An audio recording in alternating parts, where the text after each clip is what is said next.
বাংলায় খুতবা চলবে কিনা? বাংলায় খুতবা না দিলে খুতবাই হবে না। আপনি কি কইলেন? আরব ওলামাদের আলেমদের ফতোয়া জানেন, তারা বলছে এমন কোন ভাষায় খুতবা দেয়া যাবে না যে ভাষা জনগণ বুঝে না। তো আমি আগে তো আরবি চালাইতাম, আরবি চালানোর কারণে লোকরা তো বুঝতো না, তো আগে দিয়ে আর একখান খুতবা দিতাম। আল্লাহ নাক কয়টা দিছে? একটা। আরেকটা নাক যদি একদিকে লাগাই অক্সিজেন বেশি পাবো না? কিন্তু মানুষকে কেউ যে ওই বেটারে ব্যয়ও বানাবো না, ওর কাছে মাইও বিয়ে দেবো না, ওর দুই নাক। কথা বুঝতে পারছেন? তাইলে আল্লাহ রসুলের সুন্নত, রসুলের তরিকা হইলো খুতবা কয়টা? খুতবা কিন্তু ফরজ, কিন্তু তার সুন্নত হলো দুইটা। সুন্নত কয়টা? দুইটা দিতে হবে। তা আপনি কয়টা দিলেন? আপনি আগে ওয়াজ করলেন। কয় ভাই সব আমার কথা বলার আগে, আমার বয়ান দেওয়ার আগে কয়েকটা কথা কম। তা আপনি যে বয়ান দেবেন ওগুলি কথা না? আপনি এটা কি কইলেন? ভাই সব আমার বয়ান দেওয়ার আগে কয়েকটা কথা আছে, তো ওগুলি কি কথা না? তাহলে আপনি যে খুতবা দিলেন, আপনি তো খুতবা আরেকটা দিলেন। কেন দিলেন? জনগণ বুঝে না। যদি এই হয় তো খুতবাটা সরাসরি বুঝাইলে আমরা না করতে কি? কারণ আরবদের দলিল হলো শেখ বিন বাজ, খুব সৌদি গ্রান্ড মুফতি শেখুল ইসলাম, এরপরে শেখ উসাইমিন। আপনি দেখুন কি বলে, তাদের দলিল হইল আমা আরসালনা মির রাসূলিন ইল্লা বিলিসানি কওমি। আমি যে রসুলদেরকে পাঠিয়েছি যেই জাতির কাছে, ওই জাতির ভাষাভাষী রসুল পাঠিয়েছি।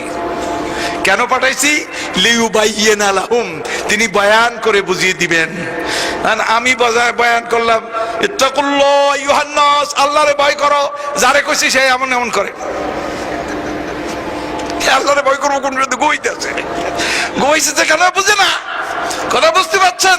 সুতরাং এটা আবু হানিফার মাযহাব হলো বাংলায় খুতবা, এমনকি বাংলায় ফার্সিতে নামাজের জন্য তিনি জায়েজ করছেন। খুতবা তো দূরের কথা।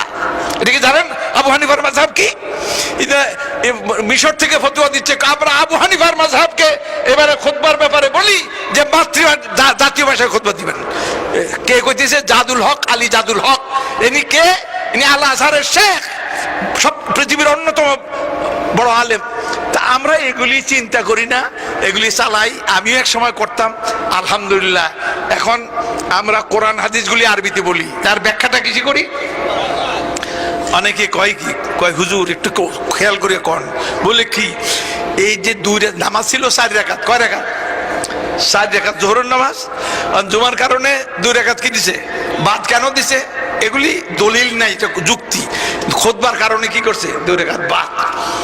তাহলে 2 রাকাত বাদ দিলে হুজুর আরবিতে নামাজ কিসে পড়ি? আরবিতে না বাংলায়? আরবিতে, মাত্র খুতবা আরবিতে।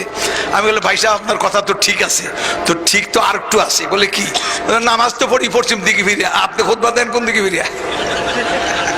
কি কারণে উল্টা নামাজ শুরু করলেন? তাও আবার মেম্বারের উপরে উঠা। কি কারণে? উপর থেকে ঢালতেছেন। কারে ঢালতেছে? ওর পেয়ালা একদিকে, আপনি ঢালতেছেন, দুধ এদিকে যাইতেছে, পেয়ালা ওদিকে চলে যেতে, কারণ ওর ঘুমিয়ে পড়তেছে, পেয়ালা তো ঠিক রাখতেছে না। বন্ধুগণ, এগুলি চিন্তার অভাবের কারণে এগুলি হচ্ছে। বাইতুল মুকাররমে আমাকে খতিব প্রস্তাব দিয়েছে। কিসের কিসের কি মন্ত্রী? প্রতিমন্ত্রীর মর্যাদায়। আমারে গাড়ি দিব, আমারে মন্ত্রীর মর্যাদা দিব, আমারে বডিগার্ড দিব, আমার বাড়ি দিব, সব সুযোগ সুবিধা। কে? হাসান আরিফ, তিনি তখন উপদেষ্টা ছিলেন মঈনুদ্দিনদের উপদেষ্টা। উনি ধর্ম এবং আইন। আমারে ডাকছেন, দেখে আমারে কয় আপনি রাজি? আমি বললাম আমি রাজি না। কেন রাজি না? আমি জানি আমি বাংলা খুতবা দিলেই মৌলবীরা শুরু করব। তো দরকার নাই বাবা, আমি যেখানে দেখুন বাংলাই দেই, কোরআন হাদিসগুলি আরবিতে তর্জমা। এটা বাইতুল মুকাররমে এখনো পরিবেশ নাই। আমি করতে গেলে লবায় মিছিল, এখানে বাড়ি করতে, একটা বাড়ি করবো, অমুক একটা বাড়ি করবো। বাবা ফেতনা বাসাতে দরকার নেই, আমি রাজি না। উনি কয় কি? কয় হায় হায়, এটার জন্য কত সুপারিশ আসতেছে অমুকে অমুকে, আর আপনারা দিলাম, আপনি রাজি না। সচিব সামনে বসাকে দেন, তামসা দেখেন। আমি বলি না, এগুলো আমার দরকার না। আমি কারোর কামাই খাই না, নিজে কামাই করে খাই। মসজিদ নিজে বানাই, ওটার দামি। আপনার মসজিদ আমি পারবো না। আমি তো গেলাম না। কেন গেলাম না? আমি যেটা হক বটে করি এটা করতে পারবো না। তো প্রত্যেকটা ভাষা কি? আমিন আয়াতি ইখতিলাফু আলসানাতিকুম আলওয়ানিকুম, তোমাদের রঙের বিভিন্নতা, ভাষার ভাষার বিভিন্নতা, রঙের বৈচিত্র্য আল্লাহর আয়াত। এগুলো আল্লাহর কি আয়াত? খালি নামাজের আয়াত, আয়াত না, ভাষাও আয়াত। সুবহানাল্লাহ। অতএব আপনি কি জানেন ভারত উপমহাদেশ সারা পৃথিবীতে ওই জাতির ভাষায় খুতবা হয়। আমি যখন ইংল্যান্ড যাই কয় ভাষায় খুতবা দিয়ে জানেন? ইস্ট লন্ডন মসজিদ হলো পৃথিবীর ইউরোপের সবচেয়ে বড় মসজিদ, 14,000 লোক নামাজ পড়ে। এই মসজিদের ফাউন্ডেশন আমি করছি, আর কাবা শরীফের হারাম শরীফের ইমাম সুদাইস এটার উদ্বোধন করছে, বুঝছেন?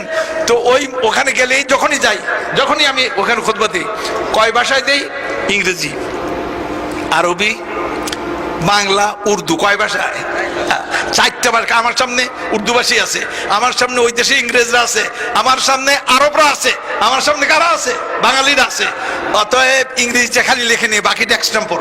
আলহামদুলিল্লাহ, ইংরেজি এমনি করতে পারি না, লেখে নিয়ে ওটা পড়ে দিলাম, আর বাকিটা সব এই 3 ভাষা আলহামদুলিল্লাহ এমনি চালি, আরবি, উর্দু আর বাংলা। কেউ দিয়ে ফতুয়া দেয় না? এই পাশেই হয়। ইউরোপে যাবেন, আমেরিকায় খুতবা দেই, তখন কেমনে দেই? এইভাবেই দেই। এই তো জাপান দাওয়াত দিছে, তারা বলছে একটা খুতবা আমাদের দেশে দিতে হবে। তো জাপানি ভাষায় তো দিতে পারবো না, আমাদের বাংলা হয় আর আরবি বাংলায় দিতেই হবে, কারণ বাঙালির অনেক সামনে থাকে। আর জাপানি ভাষা তো আমি জানি না। ওরা যারা স্থানীয় লোকাল তারা জাপানি ভাষায় খুতবা দেয়, আরবরা জাপানি শিখে লইছে। তাহলে আপনারা এগুলি কেমন করল? সারা পৃথিবীতে, মালয়েশিয়া যান, আপনি দেখবেন মালয় ভাষায় তারা খুতবা দিচ্ছে। আমি তো মালয়েশিয়া গেছি, আমি প্রধান মুফতির ইয়ের সঙ্গে মেহমান ছিলাম, তারা এই ভাষায় খুতবা দিচ্ছে। আরবি বলছে, কি বলছে? মালয় ভাষাও বলছে। ইন্দোনেশিয়া যান, ইন্দোনেশিয়া ভাষা তারা খুতবা দিচ্ছে। যেখানে যাবেন আপনি দেখবেন যে শুধু আরবিতে খুতবা দেয় না। এটা খালি আমাদের পাকিস্তান, বাংলাদেশ আর ভারত, এই আমরা যারা, বিশেষ করে আমরা কাউমি হুজুর এই লাইনে যারা পড়ে, আমরা খালি এগুলি কই। আমার উস্তাদরা সব কাউমি। কথায় বুঝে আসছেন? বাইতুল্লাহর খতিব সাহেব, ওবায়দুল্লাহ সাহেব আমার উস্তাদ ছিলেন, ওনার কাছে মুসলিম শরীফ পড়ছে আলহামদুলিল্লাহ। এটা নিয়ে ওনার সঙ্গে কথা হয়েছে। বন্ধুগণ, এটা কথা ঠিক নয় যে আপনার নামাজ হবে না, কিছু হবে না, ঠিক নয়। জি, ডক্টর জাকির নায়েক সম্পর্কে, ওনার লেখা সম্পর্কে নানা মন্তব্য আসে, আমরা ওনার ধারণা পোষণ করব। ডক্টর জাকির নায়েক আর আমি সৌদি আরবে রাবেতা আলম ইসলামীর সদস্য। প্রতি বছর একবার দেখা হয় কনফারেন্সে জাকির নায়েক। আর জাকির নায়েকের ব্যাপারে আমি বলি আয়াতুম মিন আয়াতিল্লাহ, এটা হলো আল্লাহর একটা আয়াত, হলো জাকির নায়েক। খালি আয়াত, খালি খোমেনি না, আসল খোমেনি কি আয়াতুল্লাহ, আসল আয়াতুল্লাহ কে? জাকির নায়েক। সে যখন ইসলাম সম্পর্কে বলে, হিন্দু ধর্ম আর ইসলাম যখন মোকারানা করে, এটা কি কয়, স্টাডি, যখন দুইটা সামনাসামনি তুলনামূলক, হিন্দু পণ্ডিতেরা চুপ করে মনে হয় প্রাইমারি ছাত্র তার সামনে বসা থাকে। ইসলামের সৌন্দর্য, আপনার গায়ে আগুন লাগে এগুলি শুনলে না? আপনার কাছে ভালো লাগে না? কারণটা কি? গরম ভাতে বিড়াল বেজার। তাহলে উনি যখন খ্রিস্টান ধর্ম আলোচনা করে, ইসলাম মানে খ্রিস্টানরা অবাক হয়ে যায়। এই জন্য ওরা অনুমতি দেয় না ওখানে, কারণ ওরার কথা শুনলে তো সব কাঁদিয়ে পড়তেছে। কথা কি বুঝে আসছে? আল্লাহ তাআলা এই বেটা হালাল হারামের ইয়া না, মুফতি না, এই বেটা হইলো